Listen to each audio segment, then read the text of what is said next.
What documents do I need specifically for a mortgage?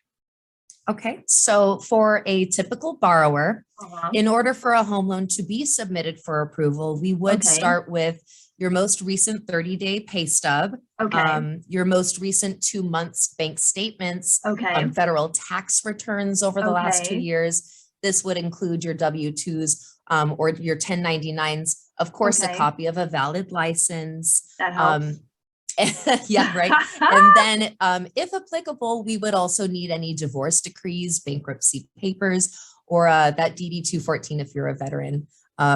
Additional documentation in the case of a refinance would be the contact info of the homeowner's insurance agent and a copy of your last mortgage statement. But this list will, of course, vary from situation to situation.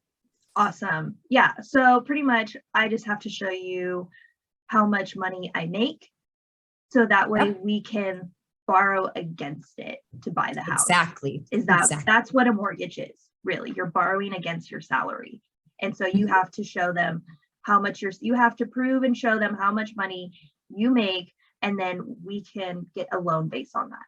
It's just to make sure that we know you can afford it. It's just to verify everything. Yeah.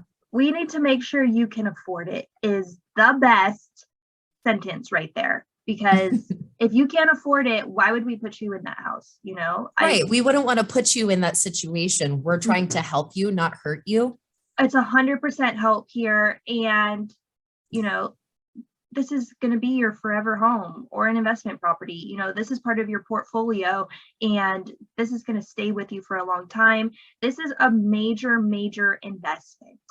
So it's true. It's a really big decision. And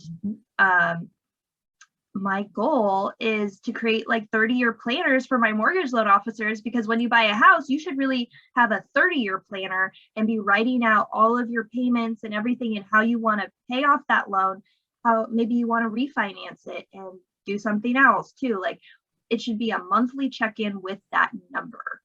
Yes, and most loans are going to be 30-year terms. Some are going to be 15, and in very rare cases, that number will vary. But for the most part, it will be 30 or 15.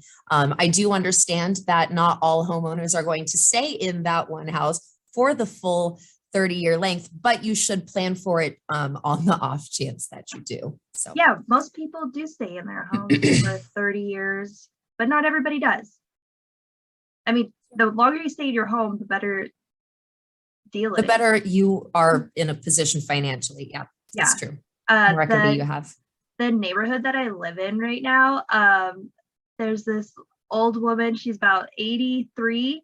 She's like, I bought my house in 1969, and she's just lived in that house. And I'm like, damn, that is a good deal, because like she's like, I bought my house for like $18,000. I was like, $18,000. Oh my gosh, I just came across one the other day, which was a super similar situation. And I'm like, oh my gosh, how valuable that house is now. That's like a $600K house. You bought it for like $17,000. $300,000 right now. Like, oh, like, good job, because you paid it off and you lived in it, and like, homes are supposed to be lived in, and that's what they're built for. That's what they're built for, right? And then across the street, she's like, they bought that for $5,000. I was like, $5,000? Oh my god! And like, so then they pass it down to their kids, right? So like, the kids don't have a mortgage and stuff, and it's like, this is generational wealth. Yes. Passing down homes to your kids so that way they don't have to buy a house, 30 years later when prices totally change, is a great way to set up your family for success. And when you buy a house, you should really be thinking about that long-term thing and how you're going to set up your kids.